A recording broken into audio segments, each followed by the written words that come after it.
The world of hypercars is no stranger to eye-watering price tags, but every so often, a car comes along that redefines the very concept of expensive. That car is the Bugatti La Voiture Noire.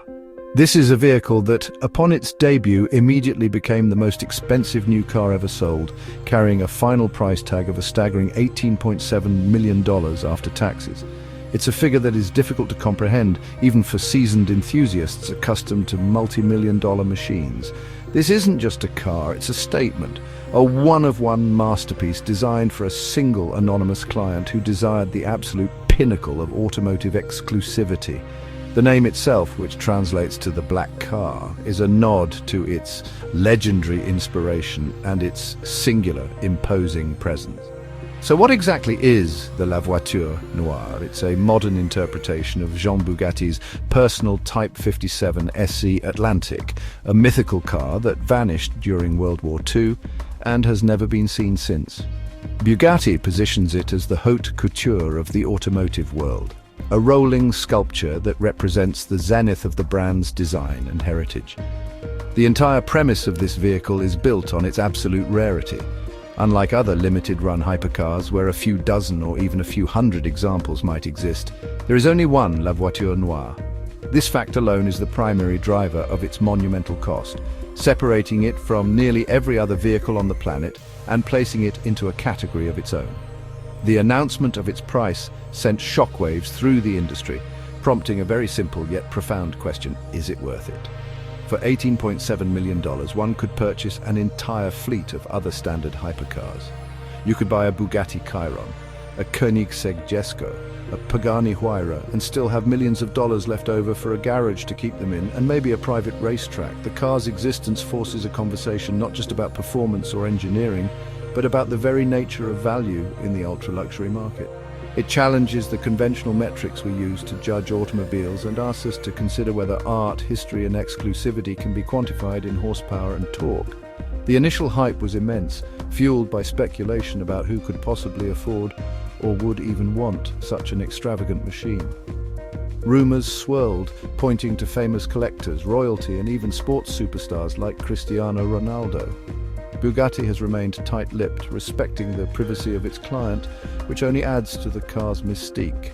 This secrecy has become a core part of its narrative, transforming the La Voiture Noire from a mere product into a modern legend. It's a car that is famous not only for its price or its design, but also for the mystery that surrounds its ownership, making it a fascinating case study in automotive marketing and desire.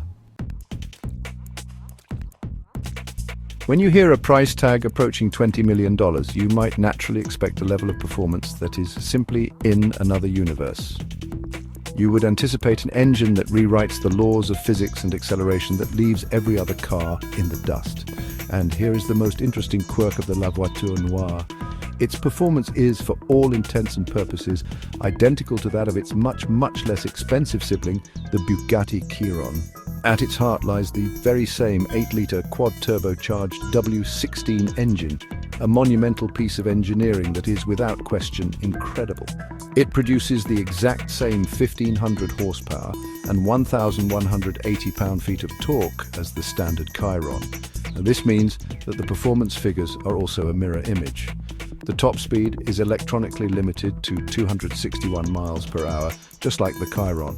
The acceleration from 0 to 60 miles per hour is also in the same blistering sub-2.5 second range. While these numbers are undeniably impressive and place the car in the highest echelon of automotive speed, they are not unique. A base Bugatti Chiron, which costs around $3.3 million, offers the exact same exhilarating experience for about 1/6 of the price. This fact is the central pillar of the argument that the La Voiture Noire is fundamentally overpriced from a purely technical standpoint. The comparison becomes even more stark when you look outside the Bugatti family. For a fraction of the cost, other manufacturers offer vehicles that can match or even exceed the La Voiture Noire's capabilities. For instance, the Koenigsegg Jesko Absolute, priced around $3.4 million, is engineered with a theoretical top speed well over 330 miles per hour. Then there's the Hennessy Venom F5, which costs a mere 2.1 million, but boasts a staggering 1,817 horsepower, significantly more than the Bugatti. These cars prove that superior or at least comparable performance can be achieved for far less money. Ultimately, this parity in performance reveals that the La Voiture Noire was never intended to be a track-shattering record breaker. Bugatti already has cars for that, like the Chiron Supersport 300 Plus, which broke the 300 mm barrier. Instead, the La Voiture Noire is marketed as a Grand Tourer, a comfortable, powerful and exquisitely styled machine for covering vast distances in ultimate luxury. The buyer of this car was not paying for an extra 100 horsepower or a higher top speed. They were paying for a completely different set of attributes, where the spec sheet takes a back seat to artistry and uniqueness. The justification for the La Voiture Noire's immense price tag pivots almost entirely on its design and the story behind it. The car is a deliberate and direct homage to the lost Bugatti Type 57 SC Atlantic, one of the most beautiful and sought-after classic cars in history. The original Atlantic was known for its dramatic teardrop-shaped body and a distinctive dorsal seam that ran the length of the car. The La Voiture Noire attempts to capture this spirit with a completely bespoke, handcrafted carbon fiber body. Every panel is unique to this car, creating a seamless flowing silhouette that is visibly different from the more angular Chiron and Devo. This tribute is most evident in the car's spine, which echoes the dorsal seam of its 1930s ancestor. The windscreen seems to flow seamlessly into the side windows, creating a visor-like effect reminiscent of a helmet. At the rear, a continuous strip of LED lights stretches across the entire width, and below it sit six exhaust tips. A bold design choice that pays tribute to the Atlantic's unique exhaust layout. There is no denying that the car is a stunning piece of automotive sculpture. It looks dramatic, menacing and elegant all at once, successfully translating a classic design language into a modern hypercar context. However, critics argue that while the bodywork is unique, it is still fundamentally a styling exercise built upon the existing Chiron platform. The underlying chassis, powertrain and interior architecture are largely carried over. This has led some to question whether a new carbon fiber suit, no matter how beautiful, truly justifies an additional $15 million over its donor car. Other ultra-exclusive cars, like the Pagani Huayra Codalunga at $7.4 million, have also been created for select clients, but at less than half the price.